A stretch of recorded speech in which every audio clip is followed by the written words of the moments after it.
Shalom, shalom, shalom, Ahim, Verhaverim e Shavuot. É uma boa semana terminando. Shabbat Shalom desde já, que é o que eu tenho para desejar a todos os que conhecem a palavra, né, do Eterno, que têm buscado a verdadeira techuvá, que é retornar, né, ir ao passado e voltar ao primeiro amor, à prática das primeiras obras. Nós sabemos que isso tem sido uma grande barreira, né, para as pessoas, porque vivem num tempo moderno, onde eles acham que as tradições e as culturas que eu chamo e considero divinas, porque foram dadas ao seu povo, né? Uma escolha a um povo ao qual ele determinou uma aliança através de mitzvot, né? Mandamentos que ele determinou que, se nós guardarmos, que se nós verdadeiramente fizermos o que é reto diante, né, dos seus olhos, ele tem promessas extraordinárias para aqueles que assim procederem. Então, nesta manhã, já o sexto dia da semana, nós sabemos que ao pôr do sol se inicia o Shabat. Muitas famílias que conhecem a tradição, né, hebraica, a tradição do povo do Eterno, certamente estarão buscando cumprir esta mitzvah. Já que disse o Eterno que o Shabat seria um sinal entre mim e vós, né, nas vossas gerações, por estatuto perpétuo, diz a Escritura. E era um sinal que, segundo ele, afirmaria que somos seu povo e que ele é nosso Deus. É bem verdade que algumas pessoas já guardam, né, o Shabat, e sem o conhecimento, digamos assim, da sua originalidade. Mas hoje, nesse vídeo ao vivo, eu acredito que assim, exatamente de forma mais concreta, é a primeira vez, muitos amigos, aos quais, né, agradeço as postagens, que muitas das vezes estou ali curtindo, correspondendo, né, interagindo, e que Adonai Elohim abençoe, né, vocês, que vocês possam, quem sabe, a partir desse Terrilim, que hoje eu quero estar lendo, que é o livro de Salmos, e mais especificadamente o Salmo de número 1, né? E ele inicia-se dizendo: abençoados são os que rejeitam o conselho dos ímpios, não ficam no caminho dos pecadores, nem se assentam com os escarnecedores, e sua alegria está na Torá de Adonai. Em sua Torá meditam dia e noite. Então, nesses primeiros versículos, nós percebemos exatamente o que eu iniciei dizendo. Tempos contemporâneos, tempos modernos, nos quais, né, as pessoas acham ser impossível trazer as tradições, trazer a cultura divina, né, escriturística para esses tempos.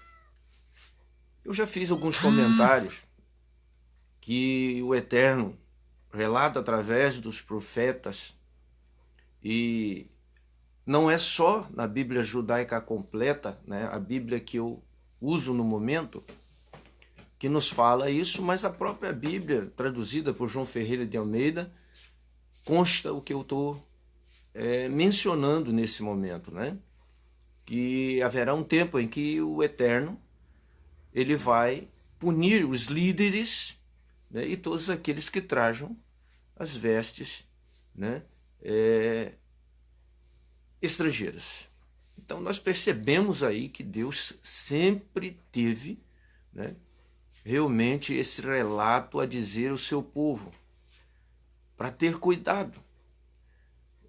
Daniel, quando ele fala sobre a multiplicação na ciência, né, que ela iria evoluir, né, o mesmo Mashiach, Yeshua, quando fala desses tempos que haveriam de realmente multiplicar muito conhecimento, né, muita sabedoria, e a partir daí a emuná, né, a fé, a confiança do Eterno, ela realmente perderia a sua força, né? O amor de muitos esfriaria de quase todo.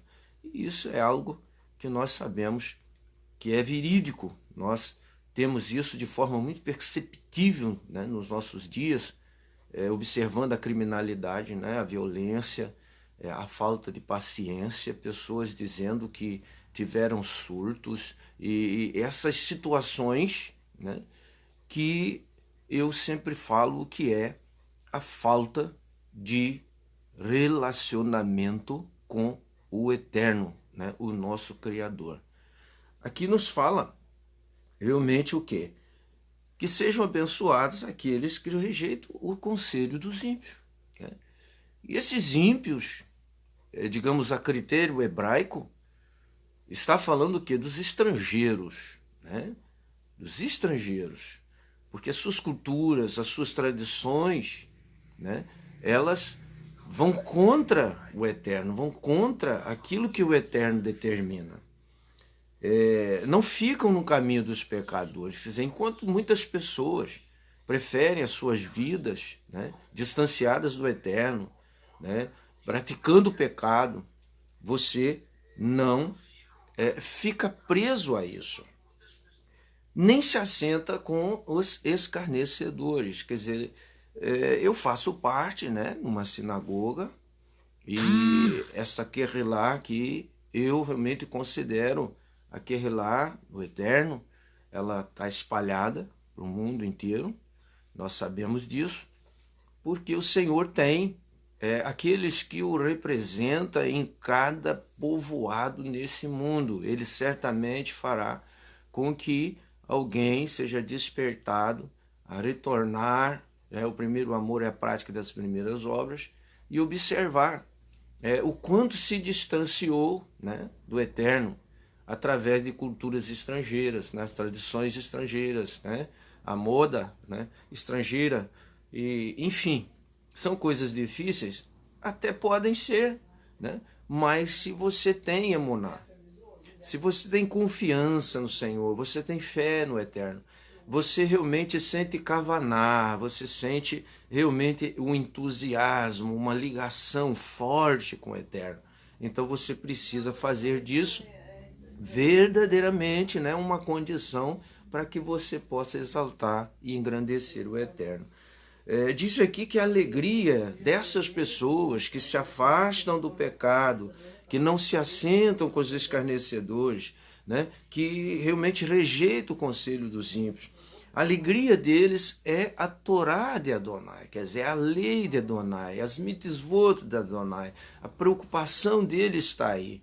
Muitas pessoas hoje falam, né? Mas buscai primeiro o reino de Deus e a sua justiça, e todas as demais coisas serão acrescentadas. São ensinamentos do Mashiach, Yeshua, né? E esse sim, um modelo de judeu, né? Um modelo de hebreu, um modelo de rabino, né? Um modelo de realmente estudioso da Escritura Sagrada. Então, nós percebemos que o prazer de quem realmente acredita na existência do Eterno, que acredita na sua possibilidade de vida eterna que Ele concede, e pode realmente fazer real, né, na vida de cada um de nós, que nos condicionarmos a Ele. Eu costumo dizer que as pessoas têm um modo, né, de adaptar Deus à sua forma de vida, né? E isso é completamente errado. Você não tem como adaptar Deus ao seu estilo de vida, ao seu modo de vida. Você tem que entender que você precisa se adaptar a Deus, ao reino de Deus, aos seus mandamentos.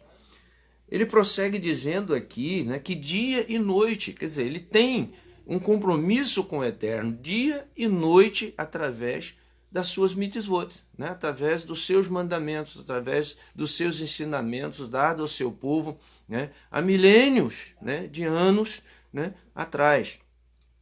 Diz ainda, eles são como árvores plantadas, né, junto a ribeiros, que frutificam a seu tempo, suas folhas nunca murcham, tudo o que fazem é bem sucedido. Tem aí uma polêmica, né, de muitas pessoas acharem que todo judeu é milionário, né? Todo judeu é rico, e realmente existe por trás dos ensinamentos do Eterno uma promessa, né? Porque ele diz que se você guardar os meus mandamentos, se você cumprir, se você obrar o que é reto diante dos meus olhos, todas estas bênçãos que estão escritas neste livro virão sobre ti e te alcançarão. Então isso é verídico, né? É algo que realmente o Eterno determina como fruto da sua obediência, do seu esforço de realmente trazer Deus, né, para perto de você, né, para o seu lar. Ser leal ao Senhor, se preocupar, se ocupar com o Eterno dia e noite, né? No seu sono, né? Quando você vai dormir, quando você acorda, quando você caminha, quando você se assenta. Diz o Senhor, né, eu estou falando dos meus mandamentos e que vocês realmente falem esses mandamentos aos vossos filhos, né? Falem da minha lei, assentado em vossa casa, andando pelo caminho, deitando-te, levantando-te. Então, Adonai, ele tem esse propósito, né, para conosco de nos abençoar, mas ele não é hipócrita, né, como nós muitas das vezes somos hipócritas, né? Por que somos hipócritas? Porque nós temos a mania de achar que se nós realmente quisermos ser abençoados e com essa misericórdia que o Eterno tem, ele vai nos perdoar, né, pelas, digamos assim, infinitas maneiras de fazer errado, né, da maneira errada, e querer as bênçãos do Eterno. Então, assim como quem não planta não pode achar que tem o direito de colher, você tem que começar a pensar nessa forma diferente de relacionamento com Deus.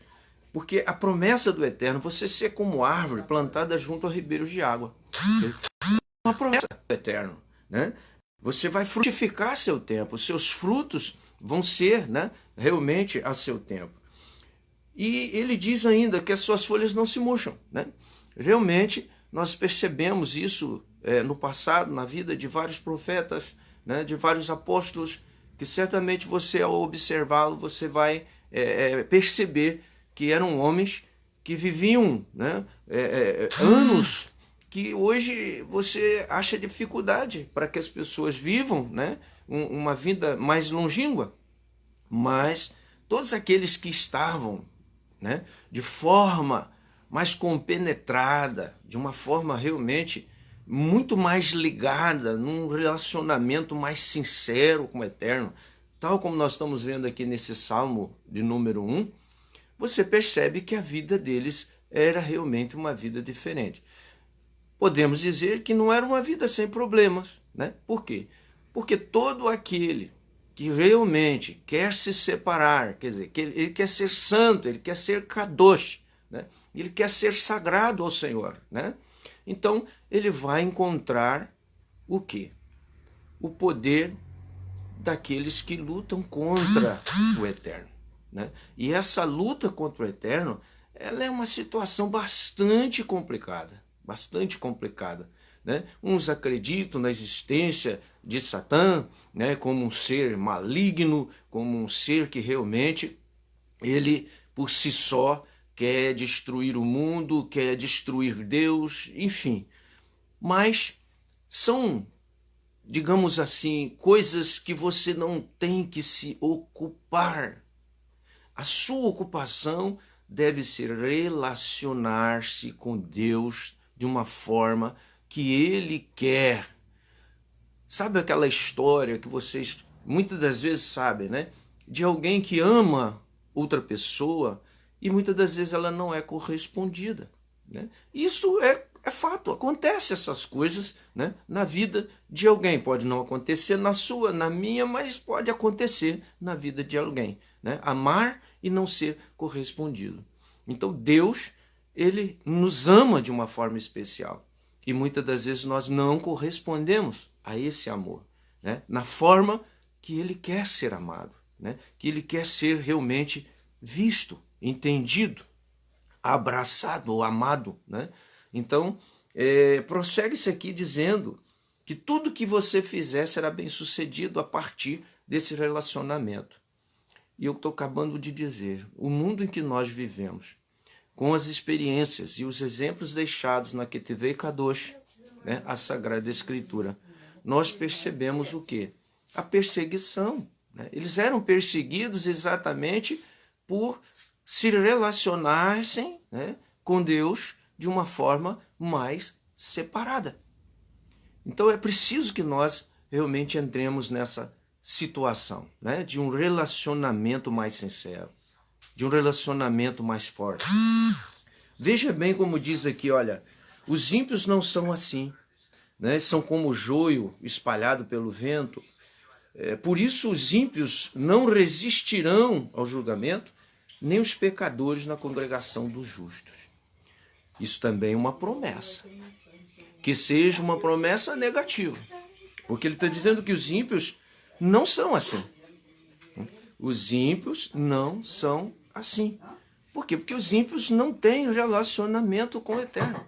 Cada um tem um relacionamento com algo próprio, né? Com algo que eles julgam ser benéfico a eles, né? Eu não vou aqui citar, né, por exemplo, religiões, coisas que estão ligadas, digamos, a uma fórmula de vida que eles criam, né, a partir disso ou daquilo, mas nós sabemos que o ímpio, ele não tem relacionamento com Deus, porque isso que diz que ele é como um joio espalhado pelo vento, né? Pelo vento, todos os acontecimentos, tudo que está em torno dele, é como se fosse algo em extremo natural, né? Simples, comum. E ninguém, muitas das vezes, se desespera para exaltar o Senhor. Às vezes nós vemos alguma tragédia, né, acontecendo e você percebe que uns falam, né, que é a força da natureza, né? Outros dizem que é a área de risco e vão criando, né, respostas, digamos, para amenizar, digamos, o sofrimento dessas pessoas que muitas das vezes até falecem, né? Ali soterradas, esmagadas, muitas das vezes, enfim. Mas nós sabemos que, segundo a Escritura, existem promessas, e essas promessas, quando nós nos aprofundamos nelas, nós observamos que muitos acontecimentos são realmente consequências da nossa falta de relacionamento com o Eterno. A nossa falta de relacionamento com o Eterno. Eu não sou dono da verdade, né? Eu não estou aqui para, como dizer, ser considerado um novo rabino. Eu não estou realmente preocupado com títulos, né? Não sou realmente preocupado com isso. A minha preocupação tem sido na congregação, que é uma congregação pequena, né? Pequena por quê? Porque poucas pessoas realmente querem entender que não existe dois caminhos. Que dirá 3, 4, 5 ou milhares como estão sendo criados pelo homem, pela vontade humana. Só existe um caminho. Você sabe, ou talvez esteja sabendo agora, que segundo a Escritura, né? Mesmo na Berit Hadashah, que alguns chamam de Novo Testamento, eu prefiro chamar de Aliança Renovada, né? Nós percebemos a perseguição dos apóstolos, né? Por quê? Por causa exatamente desse relacionamento. Então, eles já eram conhecidos pregadores do caminho, né? A mensagem do caminho. E que caminho? Não é o caminho deles, né? É o caminho do eterno, né? E o de Rei Vaverei, nós sabemos que, por mais que as pessoas, rabinos, estudiosos, queiram determinar que o nome de Deus é esse, que o nome de Deus é aquele, nós sabemos que o nome do Eterno se perdeu em sua pronúncia. Hoje nós temos o tetragrama com 4 letras hebraicas, né?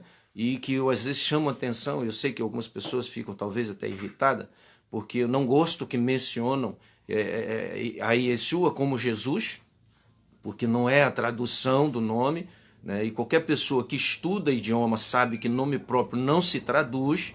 Eu não sei como, né, que eles aderiram a isso, que em inglês ele tem um nome, no português ele tem outro nome, e sendo que ele foi registrado, né, a partir de uma ordem divina, seu nome será Yeshua, porque ele virá a ser o Salvador do mundo. Então ele tem um nome específico, né, que não pode ser traduzido. Se você serve a Yeshua, você tem que aprender a começar realmente a pronunciar esse nome. Você sabe que há um texto na Escritura que diz que muitos chegarão naquele dia e dirão: Senhor, Senhor, em teu nome fizemos isso, em teu nome fizemos aquilo. E está registrado ali mesmo na Bíblia, traduzida por João Ferreira de Almeida, que muitas pessoas carregam, né? Eu vos direi explicitamente: apartai-vos de mim, vós que praticais iniquidade, eu não conheço vocês. Quer dizer, eu não conheço vocês. Então, tenha um pouco mais, né, de percepção sobre o nome. Porque você às vezes usa esse nome Jesus, que é algo, né, de procedência romana, é algo que veio a partir de Roma, e você precisa ter cuidado com isso, né? Não estou aqui criticando, não estou aqui para debater religião, debater fé, de forma alguma. Então que você realmente comece a pensar, esse salmo, quantas vezes você já leu, né? Quantas vezes você teve aí contato com essa escritura, mas muitas das vezes esquece desse relacionamento. Você vê que aquele que realmente ocupa-se com o eterno dia e noite, tem prazer na Torá de Adonai, ele realmente tem promessas de uma coisa melhor para a sua vida. Enquanto o ímpio diz aqui que é como o joio espalhado pelo vento, porque ele não tem esse hábito de colocar Deus na sua vida. Não tente adaptar Deus à sua forma de vida. Mude essa situação e passe a adaptar-se a Deus, né? As suas mitzvot, aos seus ensinamentos, aos seus mandamentos. Você precisa entender isso. Não siga o homem, né? Não siga caminhos, né? E você sabe que Irmeiarro, um dos profetas que algumas pessoas chamam de Jeremias, como eu já disse, né? Jeremias não é a tradução de Irmeiarro, né? Não é. Se você for buscar, né, a raiz, a origem hebraica, você sabe que Irmeiarro tem um outro significado, né? Mas colocar esse nome portuguesado aí de Jeremias e dessa forma realmente falam que é Jeremias. Mas ali no capítulo 6, né, desse livro de Irmeiarro, você pode observar no contexto, né, do capítulo, você vai encontrar esse versículo que diz: parai, né, nas encruzilhadas, né, e perguntai pelo caminho antigo, né? Você perguntar, inclusive, aqueles que são mais idosos, né? Aqueles que realmente sabem o que aconteceu, digamos, há 90 anos atrás, há 100 anos atrás, há 200 anos atrás, com uma forma, digamos, de mais propriedade, né? Como se fosse, vamos dizer assim, dizendo, um testemunho muito mais afirmativo, mais verdadeiro.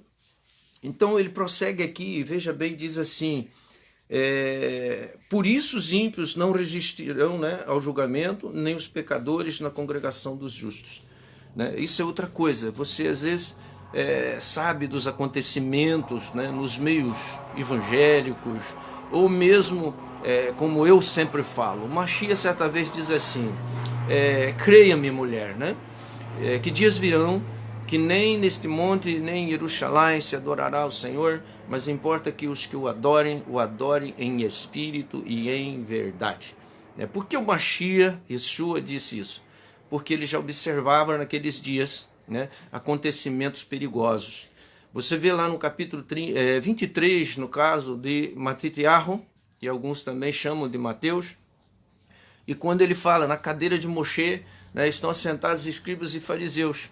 Fazei tudo aquilo que eles vos disser, né, mas não pratiqueis em conformidade com as suas obras. Então, veja bem o que está dizendo aí, né? Ele não veio falar contra a lei, ele não veio abolir lei, muito pelo contrário. No capítulo 5, versículo 17, o Mashiach Yeshua diz, eu não vim mudar a lei, eu vim cumprir. E as pessoas insistem que a lei foi mudada, foi abolida, né? Mas o próprio Mashiach está dizendo, né, eu não vim mudar a lei, né? Eu vim cumprir. Então, como que a gente precisa... Eu tive um probleminha aqui, mas estamos de volta, né? Veja bem, nessa sequência diz que os ímpios não resistirão no dia do julgamento. Porque está escrito que todo joelho, né? Ele realmente se dobrará e toda língua confessará diante do Eterno. E é uma forma apenas de, digamos, de dizer que haverá um julgamento, né? Não o julgamento que muitas pessoas estão aí falando, né? É uma forma perigosa que eles falam que tem uma vinda do Mashiach, né? Que vai ser essa vinda silenciosa, né? Uma vinda que ninguém vai perceber, algumas pessoas vão ficar, outras vão desaparecer, né? Isso não tem fundamento bíblico, não tem. Você sabe que está dizendo o Mashiach, que na vinda do Filho do Homem, né? Como é falado em algumas traduções, que haverá o quê? Um relâmpago que cortará os céus, né, do Oriente ao Ocidente, né? E você sabe que até hoje você não viu um relâmpago dessa forma. E o barulho ainda é muito intenso de um relâmpago pequeno que você vê. Agora tente imaginar um relâmpago que corta, né, do Oriente ao Ocidente, o tamanho do barulho.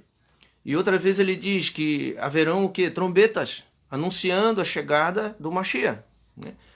Só que ele não tocará seus pés na terra. Diz a palavra que todos aqueles que morreram no Mashiach, né, que morreram no Eterno, eles vão ressuscitar primeiro e vão encontrar com o Senhor. Isso é o que está registrado na Escritura, né? E nós que estivermos vivos, segundo o Shalihin, né, ou melhor, o Shalia falando, seremos transformados e também subiremos ao encontro do Mashiach. Eu sei que tem muitas pessoas que não creem dessa forma, não estou aqui para debater, né? Eu estou aqui apenas para falar daquilo que está escrito, né? Cada um interpreta do jeito que quiser, né? Do jeito que achar melhor, mas infelizmente eu não quero fazer parte, né, de uma interpretação, de uma tradução que me seja conveniente ou que seja conveniente com aquilo que já expuseram para mim desde criança, não sei. Mas a palavra, ela realmente nos chama a atenção ao que é preciso fazer, né? Você precisa entender a Escritura na forma de Deus, né? Não é na sua forma, né? Eu sei que tem sido muito difícil, principalmente para mim, que não tenho tido muito apoio, né? Até mesmo apoio financeiro, é uma coisa que não existe, né? Aqui na comunidade. Nós temos, né, aqueles que apoiam, né, com as suas colaborações, né, que são membros, que entendem a necessidade da manutenção, né, da obra, mas eu não sou assalariado, né? Eu, inclusive, fiquei assim meio perplexo, porque eu ouvi há um tempo atrás um rabino, né, dizer que ele recebe 25 mil reais por mês, né? Então eu fiquei assim, extremo, meio que dificultoso, né, para ver, entender aquela situação. Mas as coisas são assim, né? O mundo está aí, as profecias vão se cumprir. E eu sempre falo, cuide para que as profecias não se cumpram nas suas costas, né? Realmente não venha cumprir na sua vida de forma negativa, né? Que as profecias boas, que aquelas profecias que realmente te aproximam do Eterno, né? Que te colocam não como criatura, né? Mas como filhos do Eterno.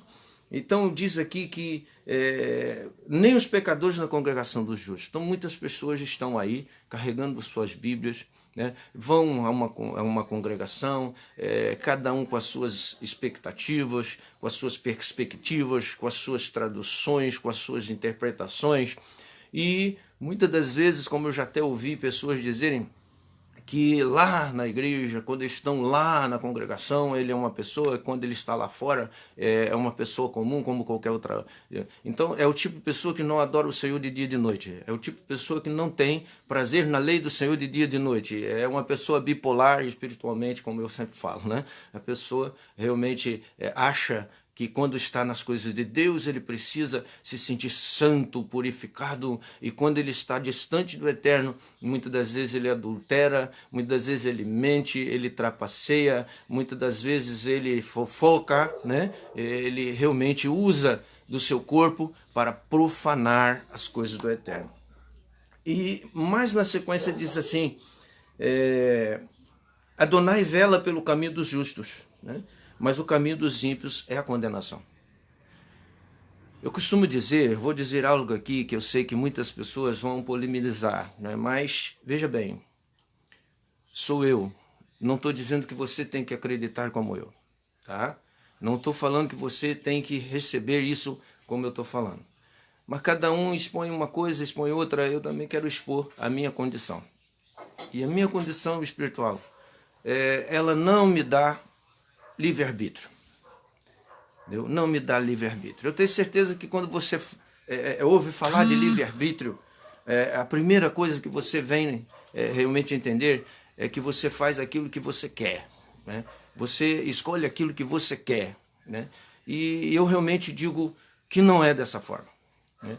O Mashiach realmente nos deu vários ensinamentos, e a Escritura ela me ensina no Salmo, né, Tehillim 139 é algo que eu carrego comigo desde a primeira vez que eu me confrontei com essa palavra. Que o salmista chega a dizer, né, que Deus viu ele informe, né, ainda lá no ventre da mãe. Está falando ali que ele já teve todos os seus dias escritos no livro do Eterno, né, que o Eterno escreveu todos os seus dias, antes que qualquer um deles existisse. Então veja bem, Deus vela pelo caminho dos justos. Deus tem um cuidado com o caminho do justo, né?